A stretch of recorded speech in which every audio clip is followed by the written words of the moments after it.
Welcome to my show life and living.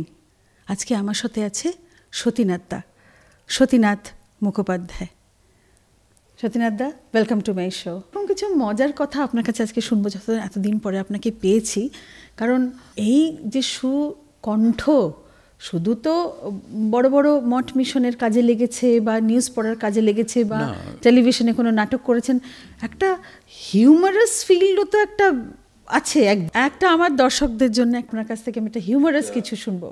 রামায়ণের কাহিনী আমরা সকলেই জানি, অল্প বিস্তর। কেউ অনেকটা বড় করে জানেন, কেউ অল্প অল্প জানেন। যাই হোক, মোটামুটি একটা ধারণা আছে আমাদের। অপূর্ব দত্ত অপূর্ব ছড়া লিখতেন। অপূর্বদা আমাদের মধ্যে নেই, চলে গেছেন, কিন্তু সত্যি সত্যি তার লেখায় যে সম্ভার আমাদের জন্য রেখে গেছেন আমরা বলে কুল পাই না। আমরা যারা একটু স্টেজে পারফর্ম করি, অপূর্বদা আমাদের কাছে একটা সম্পদ।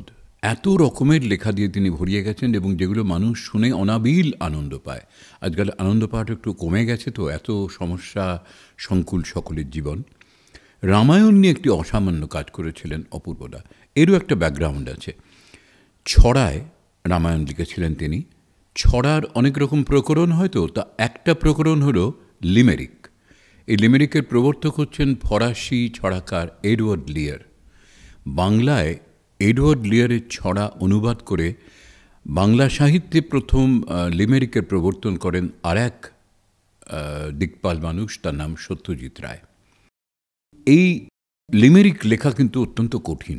প্রথম এবং দ্বিতীয় লাইনে মিল, তৃতীয় এবং চতুর্থ লাইনে মিল, এবং প্রথম ও দ্বিতীয় লাইনের সঙ্গে আবার পঞ্চম লাইনে মিল, এইভাবে পুরো লেখাটা। এবং সেটা নিয়ে এতটুকু ছন্দ বিচ্যুতি কোথাও না করে একেবারে মনে হয় যেন আজকে এই সময় দাঁড়িয়ে যে ভাষায় আমরা কথা বলি সেই ভাষাতেও যে রামায়ণ রচনা করা যায় ছড়ায় এবং লিমেরিকে, এটা একটা অসাধ্য সাধন। অপূর্বদার সেই ছড়াটি শোনাচ্ছি আপনাদের। ছড়ার লঙ্কাকাণ্ড। বলিহারি বটে ব্যাপার স্যাপার মহারাজা দশরথের। ভীমরতি হলে যা হয় আর কি, ঠিক নেই কিছু মতের। মেজগিন্নির খপ্পরে পড়ে ম্যাসাকার করে মরল বেঘরে। গোবেচারা ছেলে রামটাকে কিনা ভিখারি বানালো পথের। মুখে পান নিয়ে কইকেই বলে, শুনে রাখো ওহে আর্য, আমার ছেলেকে দগ্ধে মারলে ভালো হবে না সে কার্য। দুটি বর দিয়ে রাজা দশরথ পূর্ণ করল স্ত্রীর মনোরথ। রাম শুনে বলে, বাবার আদেশ অবশ্য শিরোধার্য।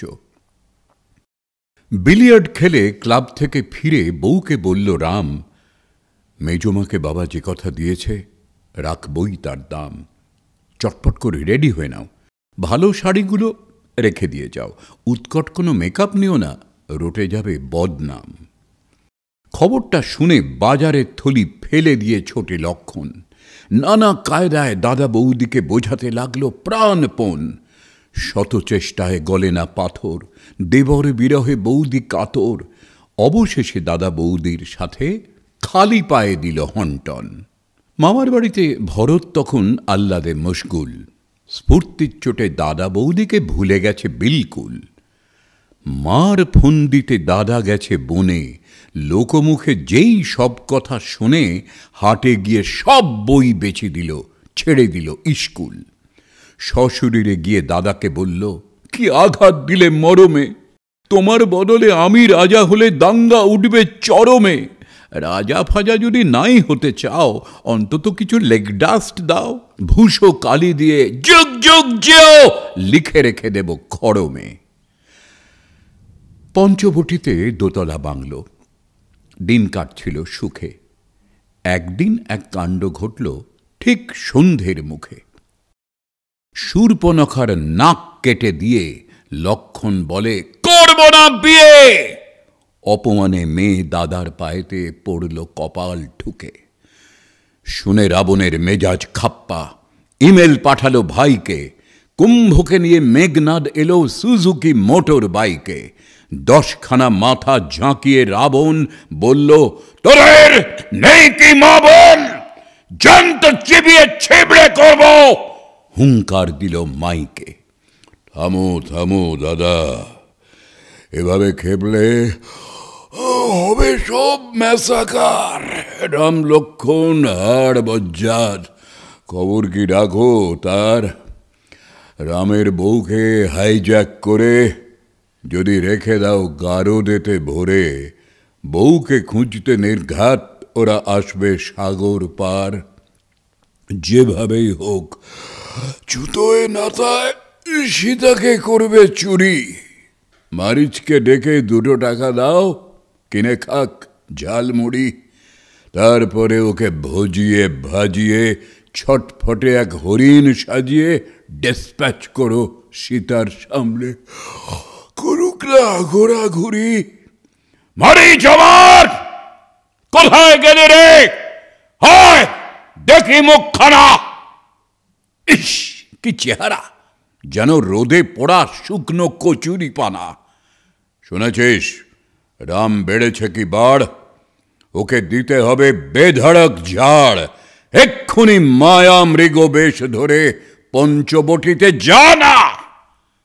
দেখবি একটা খড়ের দোতলা, ওখানেই ওরা থাকে। পা টিপে টিপে আচমকা গিয়ে গুঁতবি রামের টাকে।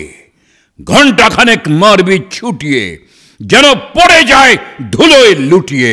তারপর ঠিক রামের গলায় ডাকবি লখাইটাকে। দাদা নিশ্চয়ই বিপদে পড়েছে এই ভেবে ওর ভাই বৌদিকে একা ফেলে যাবে। সেই সুযোগে তো চাই। কাজ শেষ হলে 2 টাকা পাবি। চমাস বা কিছু কিনে খাস খাবি। মোট কথা বাবা, সীতা হরণের চান্সটুকু যেন পাই। মারিচ কি বাবা কম ধরিবাজ? 1 নম্বর পাজি। রাবণকে বলে, টাকা পেলে আমি বাঘ ভাল্লুকও সাজি। দাও দাও আগে টাকা 2 ছাড়ো। রামের এবারে বাজাবই 12। ছলে বলে ওকে ছুটিয়ে মারবো। 1 লাখ টাকা বাজি। উমা দেখো দেখো কোথায় গেলে গো? বাইরে এসো না। শোনো, এ যাবৎ আমি তোমার কাছে কি বায়না করেছি কোনো? হরিণটা দেখো কত ফুটফুটে, ধরে না দাও প্লিজ 1 ছুটে। এখনই আনছি। মনে মনে খালি 1 থেকে 10 গোনো। ওরে লক্ষণ, বিপদে পড়েছি, শিগগিরি আয় বাঁচা। সীতা শুনে বলে, আর্যর গলা, এক্ষুনি যাও বাছা। ঠিক আছে যাচ্ছি, তবে গণ্ডির বাইরে যাবে না, মন রেখো স্থির। গেটে তালা দিয়ে আঁচলের খুঁটে বেঁধে রেখো চাবি গাছা। চটপট করে মেকআপ পাল্টে জাত ভিখারির বেশে বলে রাবণ সীতার সামনে দাঁড়ালো এসে। গুন্ডির কথা বেমালুম ভুলে সীতা নেমে এলো মেন গেট খুলে। 1 ঝটকায় রাবণ সীতার মুন্ডু ধরল ঠেসে। উমা একি একি গায়ে হাত কেন? মানুষ না তুমি দত্তি? বগলের থেকে হাতটা সরাও, সুরসুরি লাগে সত্যি। আঙুল তো নয়, সিংহের থাবা। ওড়নাটা ছাড়ো, ছিঁড়ে যাবে বাবা। ও যদি হঠাৎ এসে পড়ে ক্ষমা করবে না 1 রত্তি। এত রাগ কিসে? খেয়ে ফেলছে কি? মনে কেন এত শঙ্কা? মন্দোদরীকে হঠিয়ে তোমায় রানী করে দেব লঙ্কার। ফল মূল খেয়ে এভাবে দুবেলা জীবনকে কেন করো অবহেলা? চলো এ যজ্ঞে লক্ষণ, ওর কপালেতে লব ডঙ্কা। পাঁজা কোলা করে রাবণ সীতাকে তুল্য কণ্ঠে সায়। 10টা মুখের অট্টহাসিতে প্রাণ বুঝি যায় যায়। খোঁপা থেকে কটা ক্লিপ কাঁটা খুলে জটায়ুকে বলে, রেখে দিও তুলে। ওনারা ফিরলে বলো ঠিক মতো ভাত বেড়ে যেন খায়। ওদিকে তখন হরিণ ধরতে প্রাণপণে ছোটে রাম। পেছনে পেছনে লক্ষণও ডাকে, দাদা থাম, দাদা থাম। বিরক্ত হয়ে রাম তীর ছোঁড়ে।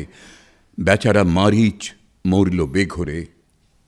2 টাকার লোভে শহীদ বেদিতে লিখল নিজের নাম। মারিচকে মেরে রাম লক্ষণ ফিরল যখন ঘরে, কাঁদতে কাঁদতে জটায়ু আছড়ে পড়ল ধুলোর পরে।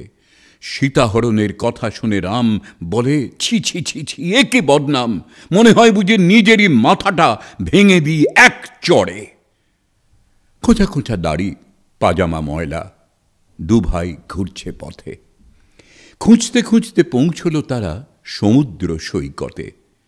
কাঁদি দুই কলা হাতে নিয়ে বসে হনুমান তার লাঙ্গুল চষে ওদেরকে দেখে সেলাম জানালো 10 গজ নাক ক্ষতে। হনু যে ওদের ছোট থেকে চেনে, রাম কি সে কথা জানত? শুরু থেকে তাই হনুকে শোনালো রাবণের বৃত্তান্ত। হনুমান বলে, রাবণকে ভয় আমরা ভাবতে কি করে তা হয়, চান করে দুটো কলা খেয়ে আগে মনকে করুন শান্ত। হনুটাকে ডেকে সুগ্রীব বলে, কে রে এই দুটো ছোকরা? রাবণের কোনো চর যদি হয় ছুটে গিয়ে মাথা ঠোকরা। হনুমান বলে, ভয় নেই রাজা, রাবণকে ওরা দিতে চায় সাজা।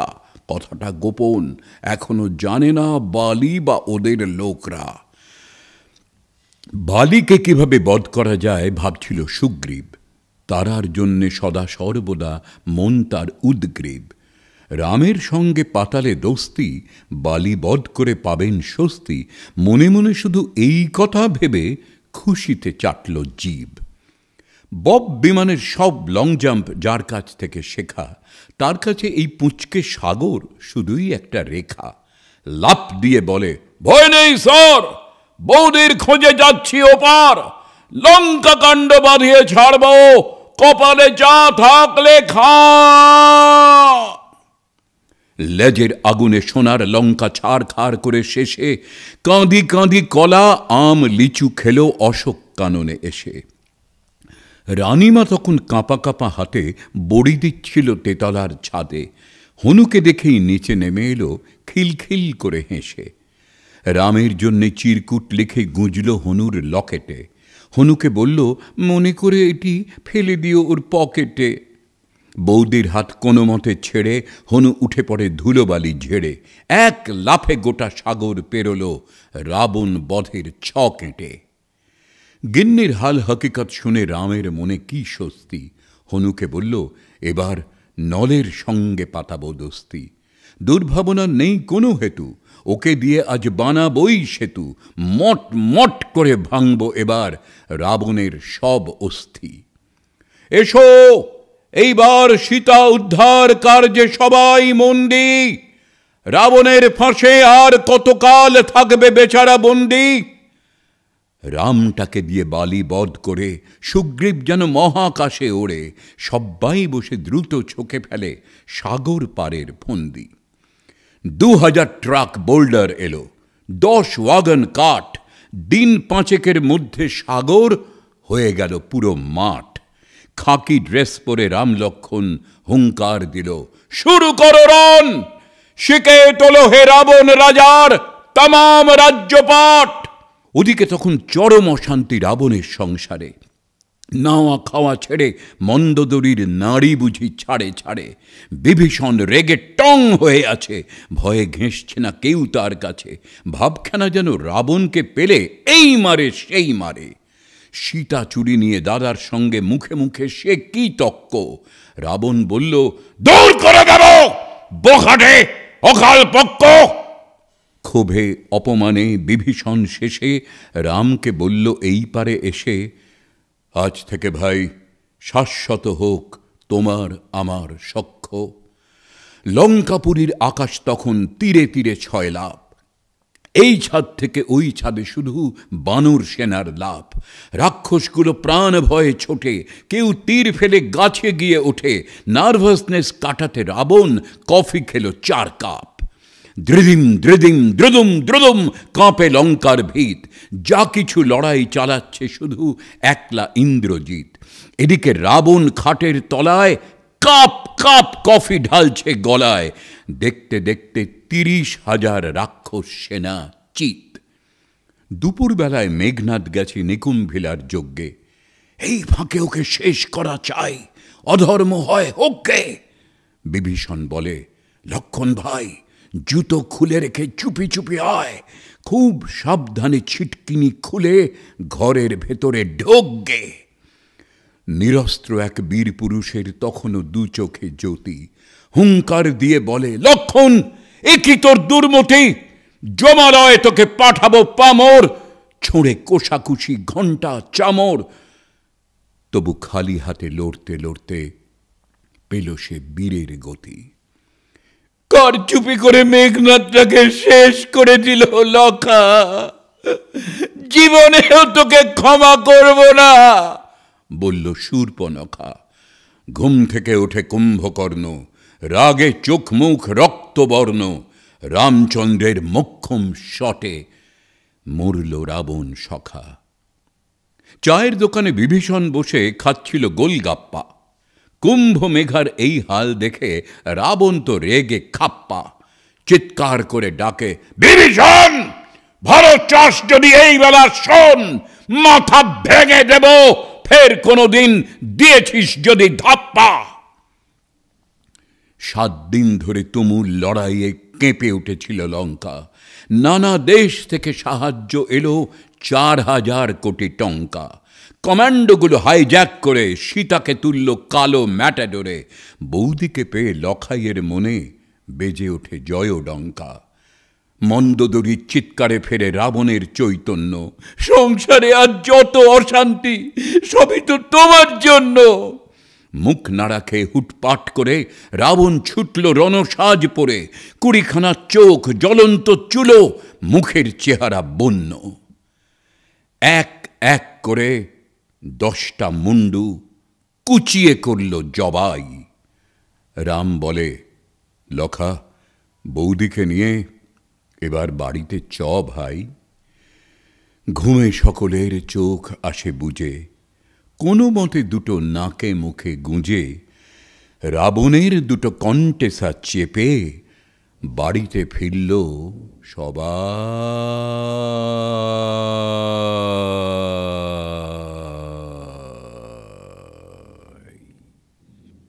দর্শক, স্টে টিউনড, আবার আমরা আসবো এরকম সুন্দর একজনকে নিয়ে।